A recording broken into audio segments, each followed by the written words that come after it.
মানুষের জীবনে এমন কিছু মুহূর্ত আসে যখন বেঁচে থাকাটাই আর আশীর্বাদ মনে হয় না, বরং এক অদৃশ্য ক্লান্তি, এক গভীর শূন্যতা তাকে ধীরে ধীরে গ্রাস করে। তখন মৃত্যু আর ভয়ের কিছু থাকে না, বরং মনে হয় সেটাই বুঝি একমাত্র মুক্তি। সব যন্ত্রণা, সব অজানা আতঙ্ক থেকে চিরশান্তির এক শেষ আশ্রয়। এই ফ্ল্যাটে যখন প্রথমবার পা রেখেছিলাম, তখনই অদ্ভুত এক ভালো লাগা কাজ করছিল মনে, যেন জায়গাটা আমাকে নিজের দিকে টেনে নিচ্ছে। তার উপর দামটাও ছিল অবিশ্বাস্য রকম কম।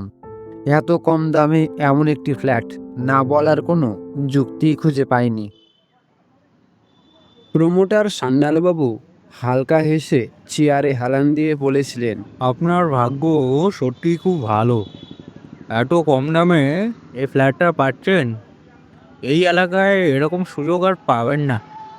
আমি একটু অবিশ্বাসের সুরে বললাম, তা তো বুঝলাম, কিন্তু পার্ক স্ট্রিটের মতো জায়গায় এত কম দামে ফ্ল্যাট, কথাটা ঠিক হজম হচ্ছে না সান্যালবাবু। নিশ্চয়ই কোনো না কোনো ক্যাচ আছে। সান্যালবাবু হালকা গম্ভীর হয়ে সামনের টেবিলে আঙ্গুল ঠুকতে ঠুকতে বললেন, হুম, দেখুন, আমি ব্যবসা করি ঠিকই, কিন্তু সবটা লোককে ঠকিয়ে নয়। এই ফ্ল্যাটটার একটা ইউনিক সিচুয়েশন আছে, তাই দামটা কম।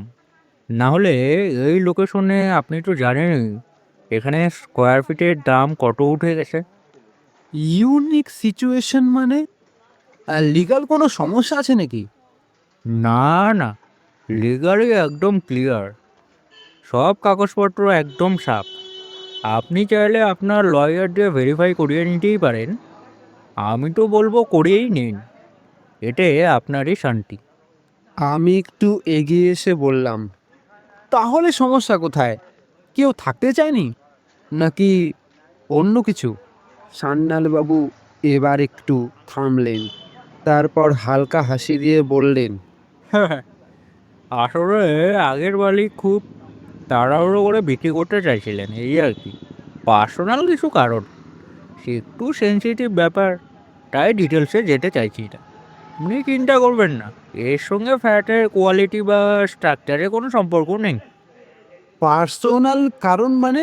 ঠিক বুঝতে পারলাম না। মানে এত কম দামে কেউ ছেড়ে দেয়, তার মধ্যে পার্ক স্ট্রিটের মতো জায়গায়, যেখানে 1 ইঞ্চিরই দাম আকাশ ছোঁয়া? না না সান্যালবাবু, ঠিক বুঝলাম না আমি এটা। দেখুন, সবাই সবসময় প্রফিট ম্যাক্সিমাইজ করতে পারে না।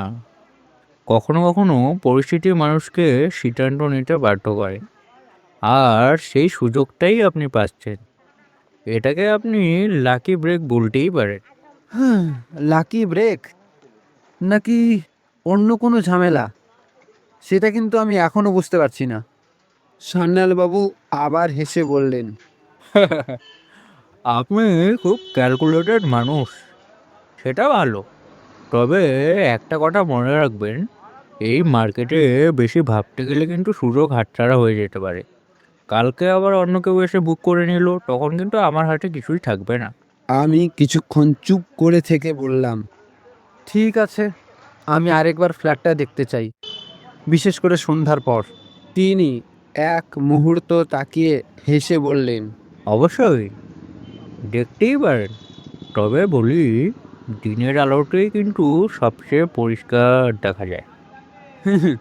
সেটাই তো দেখব, অন্ধকারে কিছু বদলে যায় কিনা। সান্যালবাবুর মুখের হাসিটা তখনও ছিল, কিন্তু চোখের ভেতরে যেন এক ঝলক অস্বস্তি খেলে গেল।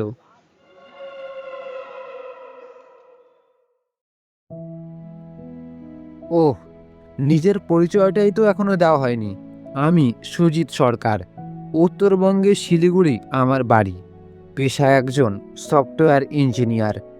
চাকরির সূত্রে কলকাতায় আসতে হয়েছিল আমাকে। প্রথম 2 সপ্তাহ যেন স্বপ্নের মতো কেটে গেল, নিরিবিলি শান্ত, এক অদ্ভুত প্রশান্তিতে ভরা।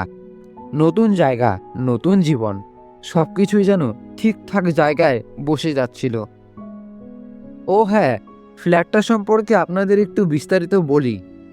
ফ্ল্যাটটি বেশ পুরনো, সময়ের ছাপ তার দেওয়ালে, জানালা আর মেঝের প্রতিটি কোণায় স্পষ্ট।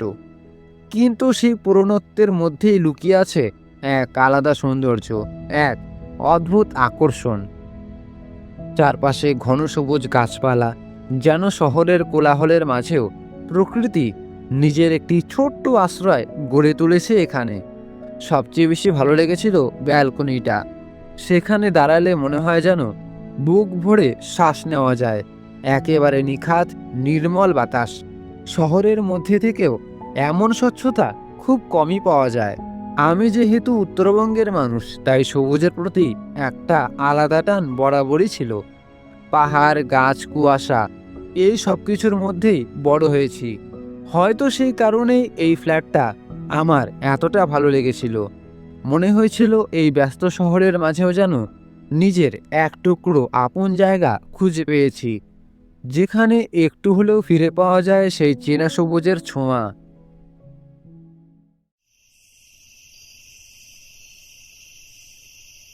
সেদিন রাতটা ছিল অদ্ভুত নীরব। ঘড়ির কাঁটা তখন প্রায় 2টো ছুঁই ছুঁই। হঠাৎই এক অচেনা শব্দে আমার ঘুম ভেঙে গেল। আধো ঘুম চোখে তাড়াতাড়ি আলো জ্বালিয়ে চারপাশে তাকালাম। মনে হচ্ছিল যেন পাশের কোনো ঘরে কিছু একটা পড়ে গেছে। বুকের ভেতরটা হালকা ধাক্কা খেলো। ভালো করে খুঁজে দেখলাম, কোথাও কিছুই পড়েনি। সব কিছু ঠিক আগের মতোই গুছিয়ে রয়েছে। নিজেকে বুঝিয়ে বললাম, হয়তো ঘুমের ঘোরে ভুল শুনেছি। আবার আলো নিভিয়ে শুয়ে পড়লাম। চোখে তখনও ঘুমের ভাব, শরীরটা তন্দ্রাচ্ছন্ন হয়ে আসছিল। কিন্তু ঠিক 15 মিনিটের মধ্যেই সেই অদ্ভুত অনুভূতিটা আবার ফিরে এলো, আরও তীব্র, আরও স্পষ্ট। হঠাৎ মনে হলো আমি এই ঘরে একা নই। মেঝের ওপর কারো হেঁটে যাওয়ার শব্দ, একেবারে স্পষ্ট, ধীর পায়ের আওয়াজ, যেন কেউ খুব আস্তে আস্তে আমার চারপাশে ঘুরে বেড়াচ্ছে। নাইট বাল্বের ক্ষীণ আলোয় ঘরটা তখন এক অদ্ভুত আবছা ছায়ায় ঢাকা। আলো অন্ধকারের খেলায় সব কিছু যেন অস্পষ্ট, ধোঁয়াটে। চোখ কুঁচকে অনেক চেষ্টা করেও কিছুই ঠিকঠাক বোঝা যাচ্ছিল না। অসহ্য এক অজানা আতঙ্কে আবার তড়িঘড়ি করে আলো জ্বালালাম। কিন্তু না, ঘরে কেউ নেই, একদমই না। চারপাশে নিস্তব্ধতা, যেন কিছুই কখনো ঘটেনি।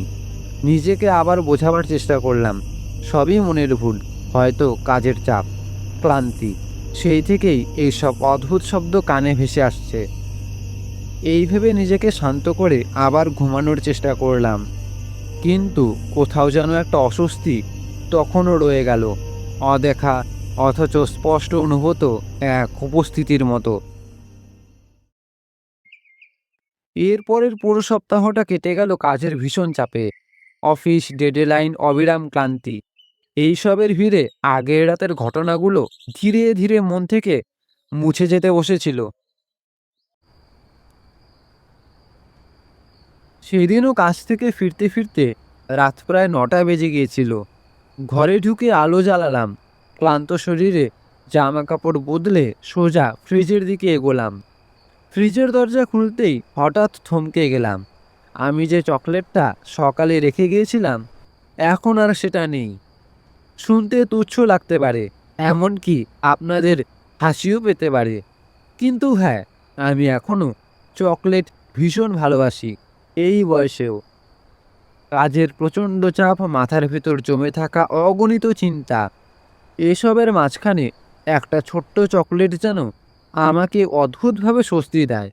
কখনো কখনো নিজেকেই মনে হয় আমি যেন এখনো পুরোপুরি বড় হয়ে উঠতে পারিনি। এই নিয়ে বন্ধুরাও আমাকে কম খোঁজা দেয় না।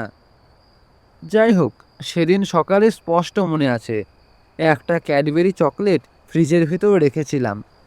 ভেবেছিলাম রাতে ফিরে সেটাই খাবো, কিন্তু এখন সেটা উধাও।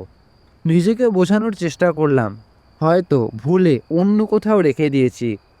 অনেকক্ষণ ধরে মনে করার চেষ্টা করলাম, কিন্তু যতই ভাবি ততই নিশ্চিত হচ্ছি, না, আমি সেটা ফ্রিজে রেখেছিলাম। তাহলে গেল কোথায়? মাথা তখন এমনিতেই ধরেছে, কাজের চাপে ক্লান্ত শরীর আর ভাবতে চাইছিল না। তাই বিষয়টা আর না বাড়িয়ে একটা কড়া কফি বানিয়ে নিলাম। সেদিন ডিনারটা বাইরে করেই ফিরেছিলাম, তাই ঘরে ফিরে আর কিছু বানানোর দরকার পড়েনি। নিজের ঘরে বসে কফিতে ধীরে ধীরে চুমুক দিতে দিতে ল্যাপটপ খুলে কাজে মন দিলাম। ঘড়ির কাঁটা তখন ঠিক 12টায় গিয়ে থেমেছে। হঠাৎই খেয়াল করলাম ব্যালকনির দিক থেকে ভেসে আসছে এক অদ্ভুত শব্দ।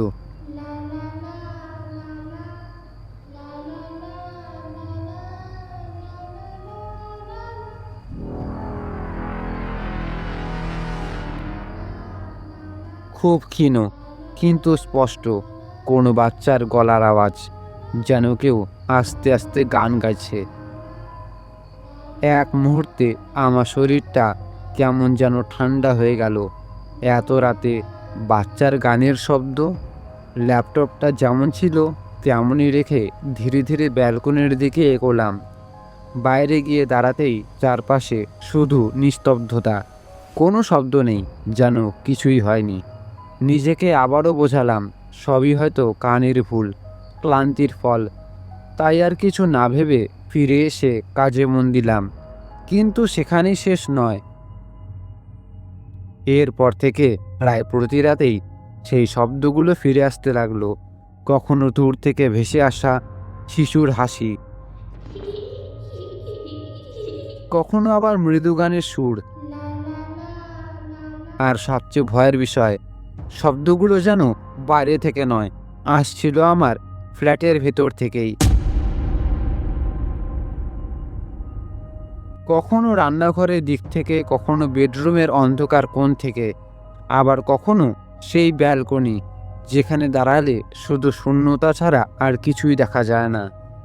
দিনের আলোয় সবকিছু স্বাভাবিক মনে হলেও রাত নামলেই যেন এই ফ্ল্যাটের ভেতরে অন্য কারো উপস্থিতি জেগে উঠত। অদেখা অথচ ক্রমশ স্পষ্ট হয়ে ওঠা এক ভয়ানক রহস্য।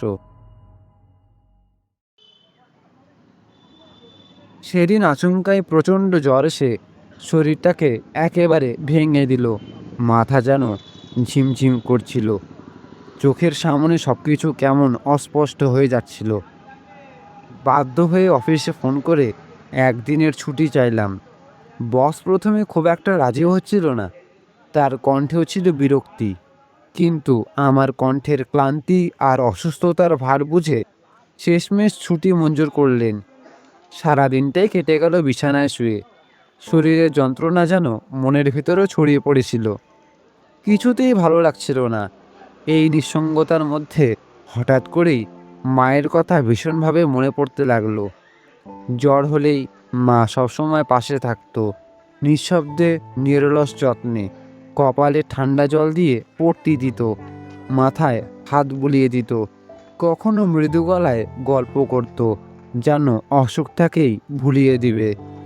সেই স্পর্শ, সেই মায়া, সেই নিরাপত্তা, সব কিছু যেন এক মুহূর্তে ফিরে এসে আমাকে আচ্ছন্ন করে ফেলল। আর আজ এই অচেনা শহরে, এই ফাঁকা ঘরে আমি একা। কাজের তাগিদে মায়ের থেকে এতটা দূরে এসে যেন হঠাৎ করেই বুঝতে পারলাম অসুস্থতার সময় একাকিত্ব কতটা নির্মম হতে পারে। মায়ের কথা ভাবতে ভাবতেই চোখের কোণ ভিজে উঠল। দুফোঁটা জল গড়িয়ে পড়ল বালিশের উপর। নিজেকে তখন ভীষণ অসহায় লাগছিল। একটা অদ্ভুত শূন্যতা যেন আমাকে গ্রাস করে নিচ্ছিল। শরীর ধীরে ধীরে তন্দ্রাচ্ছন্ন হয়ে আসছিল, চোখের পাতা ভারী হয়ে আসছে। ঠিক সেই সময় হঠাৎ মনে হলো আমার মাথার পাশে কেউ বসে আছে। নরম স্নিগ্ধ একটা স্পর্শ আমার কপালে, তারপর ধীরে ধীরে চুলের ভেতর দিয়ে হাত বুলিয়ে দিচ্ছে। প্রথমে মনে হলো স্বপ্ন দেখছি। এতক্ষণ ধরে মায়ের কথা ভাবছিলাম, হয়তো সেই কারণেই মনের ভেতর তার উপস্থিতি এমন স্পষ্ট হয়ে উঠেছে। কিন্তু সেই স্পর্শটা এত বাস্তব, এত কোমল। ধীরে ধীরে চোখ খুললাম, আর যা দেখলাম তা বিশ্বাস করার মতো ছিল না। আমার মাথার পাশে বসে আছে একটা ছোট্ট মেয়ে, 5 কি 6 বছরের বেশি হবে না। সে আমার দিকে তাকিয়ে মৃদু করে হাসছে আর অবলীলায় আমার মাথায় হাত বুলিয়ে দিচ্ছে। মেয়েটার মুখে ছিল এক অপার্থিব সৌন্দর্য, যেন কোনো নিষ্পাপ স্বপ্ন হঠাৎ করে বাস্তব হয়ে উঠেছে। তার ত্বক দুধের মতো উজ্জ্বল, কপালটা ছোট্ট আর মসৃণ, গাল দুটো হালকা গোলাপি, একেবারে কোমল পাপড়ির মতো। তার টানা টানা বড় বড় চোখ গভীর শান্ত অথচ অদ্ভুতভাবে আকর্ষণীয়। সেই চোখে যেন একসাথে মায়া, স্নেহ আর এক অজানা রহস্য লুকিয়ে আছে। চুলগুলো নরম ঢেউ খেলানো, কাঁধ ছুঁয়ে হালকা এলোমেলো হয়ে আছে। তার ঠোঁটে ফুটে থাকা সেই মিচকি হাসিটা এতটাই নির্মল, এতটাই স্নিগ্ধ, যেন কোনো কষ্ট, কোনো অশুভ স্পর্শ কখনো তাকে ছুঁয়েই দেখেনি।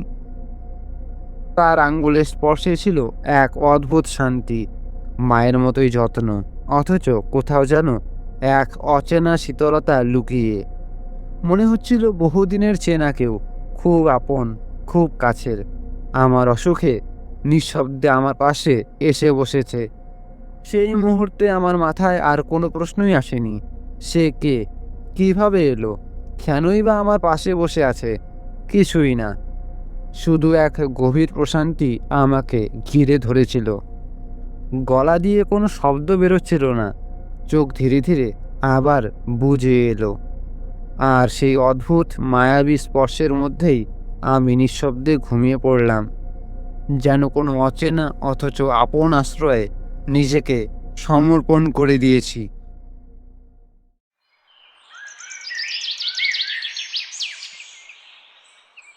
সকালে যখন ঘুম ভাঙল, তখন প্রথমেই টের পেলাম জ্বরটা অনেকটাই নেমে গেছে। শরীরটা আগের মতো ভারী লাগছে না, বরং এক ধরনের হালকা সতেজতা ফিরে এসেছে।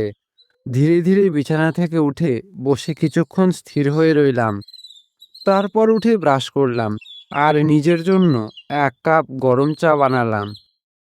চায়ে চুমুক দিতে দিতেই হঠাৎ গতরাতের ঘটনাটা মাথায় ভেসে উঠল। সেই ছোট্ট মেয়েটা, মুহূর্তের মধ্যে যেন সবকিছু আবার চোখের সামনে ভেসে উঠল। তার মায়াবী মুখ, সেই কোমল স্পর্শ, আর সেই অদ্ভুত শান্ত হাসি। বুকের ভেতরটা হালকা কেঁপে উঠল। কে ছিল সে? কিভাবে এলো আমার ঘরে? আমি কি সত্যিই তাকে দেখেছিলাম, নাকি সবটাই ছিল এক অস্পষ্ট স্বপ্ন? কিন্তু যদি স্বপ্নই হয়, তবে এতটা বাস্তব কিভাবে হতে পারে? সেই স্পর্শ, সেই উপস্থিতি এতটা জীবন্ত, এতটা স্পষ্ট। মাথাটা যেন গুলিয়ে যাচ্ছিল, কোনো উত্তর খুঁজে পাচ্ছিলাম না। কিন্তু অদ্ভুতভাবে ভয়ের বদলে আমার ভেতরে জন্ম নিচ্ছিল এক গভীর প্রশান্তি। সেই মেয়েটার কথা ভাবলেই মনটা কেমন যেন শান্ত হয়ে আসছিল, অথচ সেই শান্তির মাঝেই কোথাও লুকিয়েছিল এক চাপা ব্যথা, এক অজানা কষ্ট। হঠাৎ করেই আমার নিজের বোনের কথা মনে পড়ে গেল। আমার ছোট্ট বোন, যে আজ আমার কাছে নেই। আজ থেকে প্রায় 10 বছর আগে এক মর্মান্তিক দুর্ঘটনা তাকে আমার কাছ থেকে কেড়ে নিয়েছিল। সেই দিনটার কথা মনে পড়লেই বুকের ভেতরটা যেন ফাঁকা হয়ে যায়। তারপর থেকে প্রতিটা দিন, প্রতিটা মুহূর্তে আমি তাকে ভীষণভাবে মিস করি। সে এখন কোথায় আছে? কোন অজানা জগতে? কারো ঘরে নতুন করে তার জীবন শুরু হয়েছে? আদৌ কি কোনোদিন আবার তার সাথে আমার দেখা হবে? আর যদি হয়ও, আমি কি তাকে চিনতে পারবো? সে কি তখনও সেই আগের মতোই আমার দিকে ছুটে এসে বলবে, দাদা ভাই, তুমি এতদিন আমাকে ছাড়া কিভাবে ছিলে? এই সব ভাবতে ভাবতেই চোখের কোণ ভিজে উঠল। দুফোঁটা জল নীরবে গড়িয়ে পড়ল। বুকের ভেতরটা ভারী হয়ে এলো। একটা দীর্ঘশ্বাস ফেলে নিজেকে সামলানোর চেষ্টা করলাম। মনে মনে প্রার্থনা করলাম, যেখানেই থাকুক সে যেন ভালো থাকে, শান্তিতে থাকে। এরপর আর কিছু না ভেবে নিজেকে গুছিয়ে অফিসের উদ্দেশ্যে বেরোলাম। কিন্তু সেদিন আর কোনোভাবেই কাজে মন বসাতে পারলাম না। ল্যাপটপের স্ক্রিনে চোখ ছিল, কিন্তু মনটা যেন অন্য কোথাও আটকে পড়েছিল, সেই ছোট্ট মেয়েটার কাছে। বারবার তার মুখটা চোখের সামনে ভেসে উঠছিল, মনে হচ্ছিল তার সঙ্গে আমার কোনো অদ্ভুত সম্পর্ক আছে, শুধু এই জন্মের নয়, যেন বহু জন্মের, বহু পুরনো কোনো বন্ধন, এক অজানা টান, এক অজানা পরিচিতি, যার ব্যাখ্যা আমি কোনোভাবেই খুঁজে পাচ্ছিলাম না।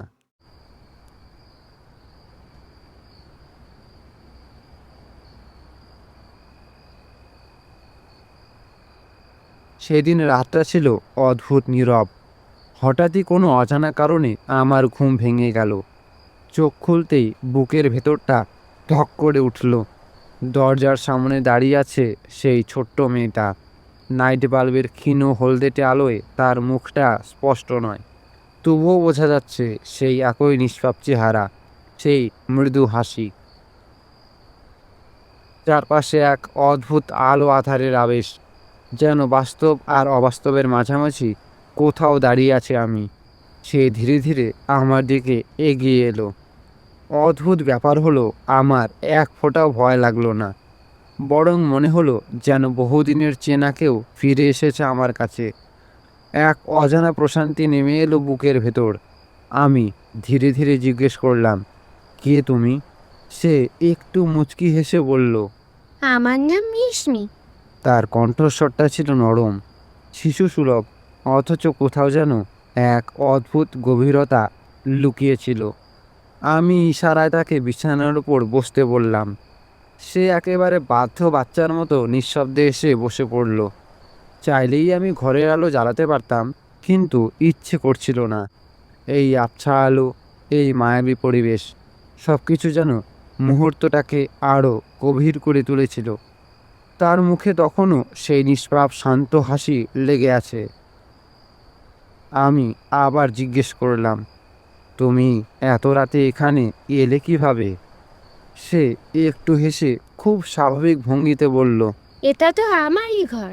আমি অবাক হয়ে বললাম, তোমার ঘর? সে আর কিছু বলল না, শুধু সেই একই রহস্যময় হাসিটা মুখে রেখে আমার দিকে তাকিয়ে রইল।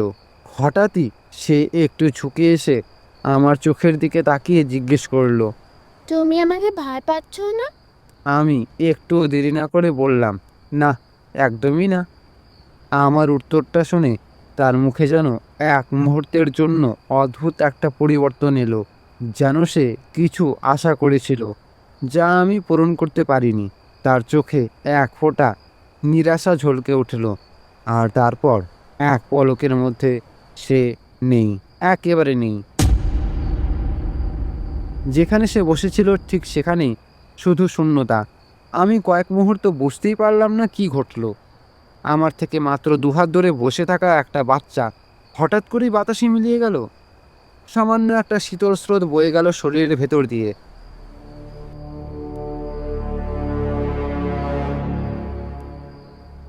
স্বাভাবিকভাবেই একটু ভয় পেয়েছিলাম, কিন্তু সেই ভয়টাও অদ্ভুতভাবে গভীর হয়ে ওঠার আগেই থেমে গেল। কারণ তখন আমি বুঝে গেছি সে কোনো সাধারণ রক্ত মাংসের মানুষ নয়। তবুও বিশ্বাস করুন, আমার একটুও ভয় লাগছিল না, বরং তার উপস্থিতি, তার সেই মায়াবী স্পর্শ, সব কিছুই যেন আমার ভেতরে এক অদ্ভুত টান তৈরি করেছিল। মনে হচ্ছিল সে যেন আমারই কেউ, খুব আপন, খুব চেনা। এইসব ভাবনার মাঝেই আবার কখন যে চোখ বুজে এলো বুঝতেই পারলাম না।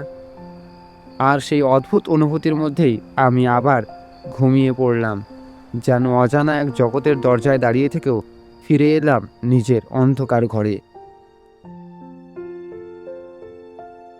1 সপ্তাহ পর কাছ থেকে ফেরার পথে হঠাৎ করেই অনেকগুলো ক্যাডবেরি চকলেট কিনে ফেললাম। না, সবগুলো নিজের জন্য নয়, তার জন্য, মিশমির জন্য। এই কয়দিনে আমি বুঝে গিয়েছিলাম চকলেট সে ভীষণ ভালোবাসে। আর শুধু ভালোবাসে বললেও কম বলা হয়। চকলেট দেখলেই তার চোখ দুটো যেন আরও উজ্জ্বল হয়ে ওঠে, মুখে ফুটে ওঠে এক নিখাত আনন্দের হাসি। এই অল্প কয়দিনেই আমাদের মধ্যে অদ্ভুত এক সম্পর্ক তৈরি হয়ে গেছে। সে আসে, আমার সঙ্গে কথা বলে, গল্প করে, কখনো আবার খেলতে চায়। কাজের চাপে যখন মাথা যেন আর কাজ করে না, সব কিছু অসহ্য লাগে, ঠিক তখনই সে হঠাৎ এসে দাঁড়ায় পাশে, নরম গলায় বলে ওঠে। আমার সাথে খেলবে ভালো আঙ্কেল?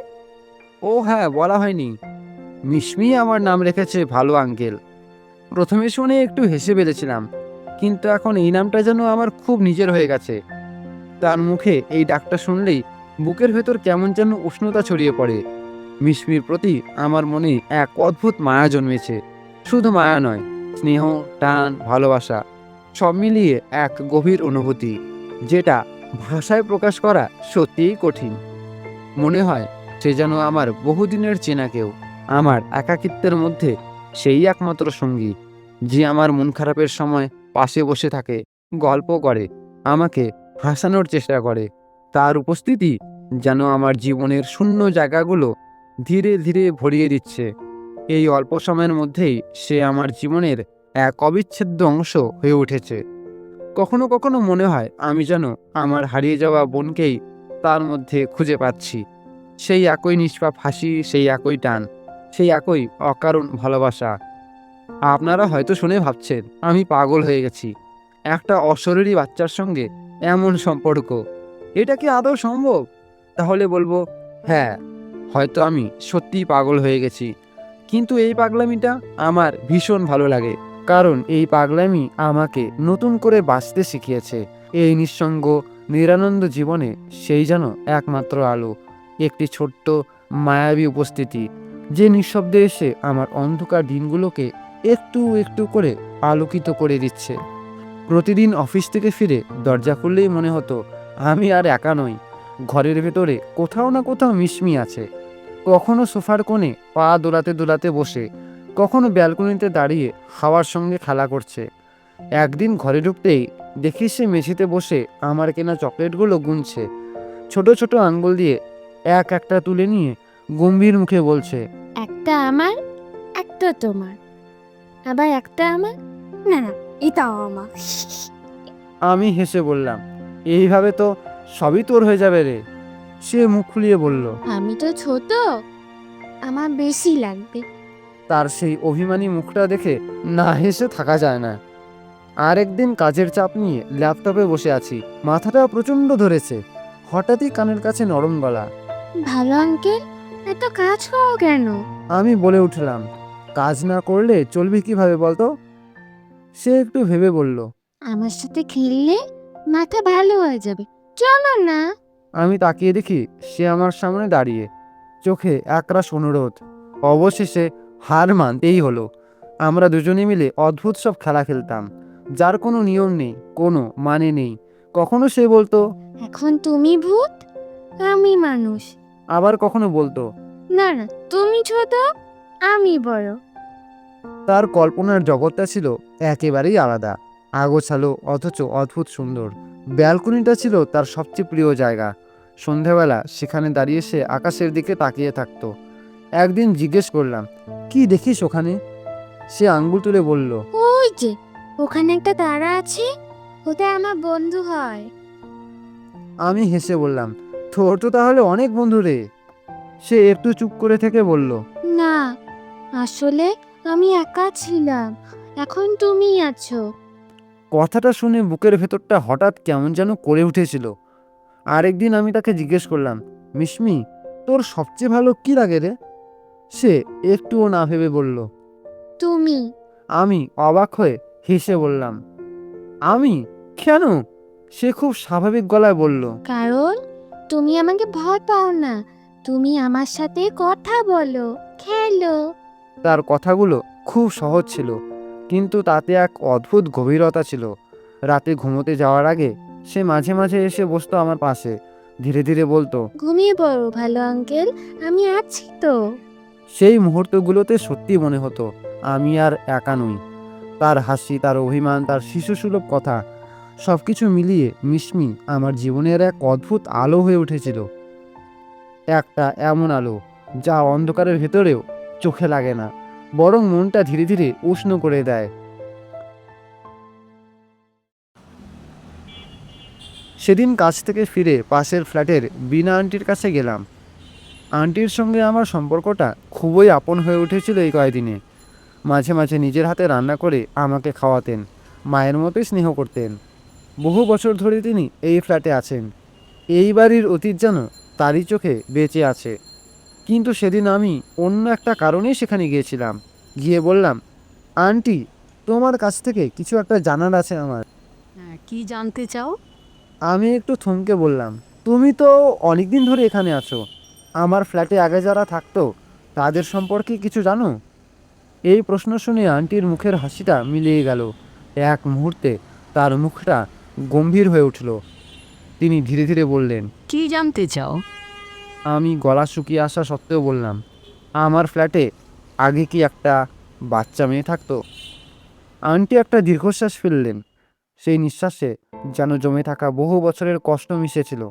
তিনি বলতে শুরু করলেন। অনেক বছর আগে, ধরো প্রায় 5 বছর হবে, ওই ফ্ল্যাটে চ্যাটার্জি পরিবার থাকতো। মিস্টার আর মিসেস চ্যাটার্জি আর তাদের ছোট্ট মেয়ে মিশমি। খুব প্রাণবন্ত, খুব মিষ্টি একটা বাচ্চা ছিল। আমি নিজে ওকে ভীষণ আদর করতাম।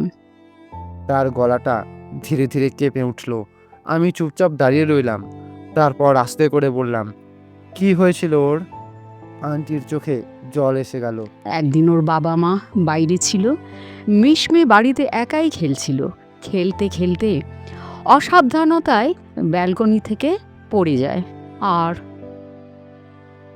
তারপর ওর বাবা মা ফ্ল্যাটটা বিক্রি করে চলে যায়। কিন্তু এখনকার লোকজন বলে মাঝে মাঝে মিশমিকে এখনও দেখা যায় ব্যালকনিতে খেলতে। আমিও দেখেছি কয়েকবার। তখন মনে হয় বাচ্চাটা এখনও তার প্রিয় ঘরটা ছেড়ে যেতে পারেনি।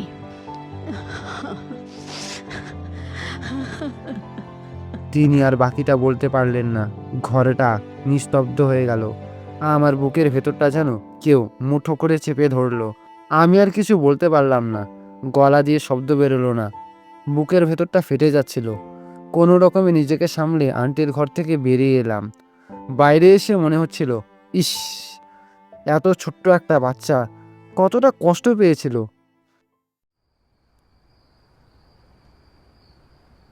সেদিন রাতে আমি ইচ্ছে করেই ঘুমাইনি। অপেক্ষা করছিলাম মিশমির জন্য। ঘড়ির কাঁটা তখন 2টো ছুঁই ছুঁই। তখন হালকা গলায় গান করতে করতে সে এলো। লা লা লা লা লা। আমি তাকে কাছে ডাকলাম, পাশে বসালাম। তাকে দেখেই কেন জানি চোখ ভিজে উঠল। সে অবাক হয়ে বলল। তুমি কাঁদছো কেন ভালো আঙ্কেল? আমি শুধু তার দিকে তাকিয়ে রইলাম, কোনো কথা বলতে পারলাম না। সে আবার বলল। কি হচ্ছে? মন খারাপ? আমার বুকটা ফেটে যাচ্ছিল। আমি তাকে জড়িয়ে ধরতে চাইলাম, কিন্তু পারলাম না। আমার হাত শুধু শূন্যতায় থেমে রইল। আমি কাঁপা গলায় বললাম, মিশমি, তুই আমাকে কোনোদিনও ছিঁড়ে যাবি না তো? সে মৃদু হেসে বলল। না না, কোথাও যাব না ভালো আঙ্কেল। আমার চোখ থেকে জল গড়িয়ে পড়ছিল। আমি বললাম, একবার আমি আমার বোনকে হারিয়েছিলাম, তোকে আর হারাতে পারবো না, তোকে আর হারাতে পারবো না। সে কিছুক্ষণ চুপ করে আমার দিকে তাকিয়ে রইল। তারপর ধীরে ধীরে বলল, ভালো আঙ্কেল, যাবে আমার সাথে আমার জগতে, সেখানে আমরা অনেক খেলবো, অনেক গল্প করবো, অনেক চকলেট খাবো।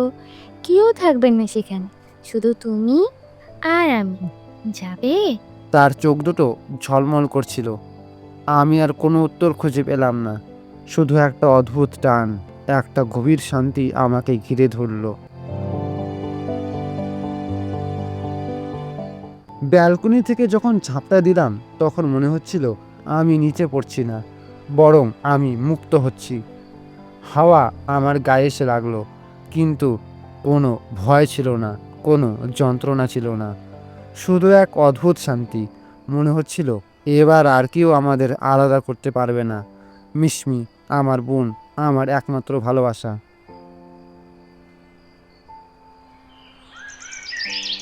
সকালে যখন আমার নিথর দেহটা পড়ে থাকতে দেখলো সবাই, চারিদিকে হইচই পড়ে গেল। সোসাইটির লোকজন, পুলিশ, অ্যাম্বুলেন্স সব এসে জড়ো হলো। বিনা আন্টি আমার দেহটার পাশে বসে গুমড়ে গুমড়ে কাঁদছিলেন। কিন্তু তখন আমি সেখানে ছিলাম না। আমি তখন হাঁটছিলাম মিশমির হাত ধরে, এক অজানা পথে, এক অচেনা জগতে।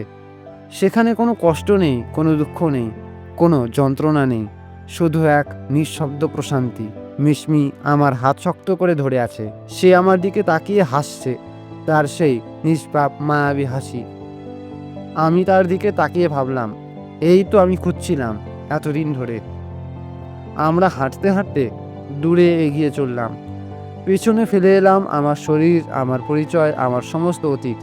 এই জগতে আর কোনো ফেরার পথ নেই, আর আমি ফিরতেও চাই না, কারণ অবশেষে আমি একা নই, আমি মিশমির সাথে রয়েছি।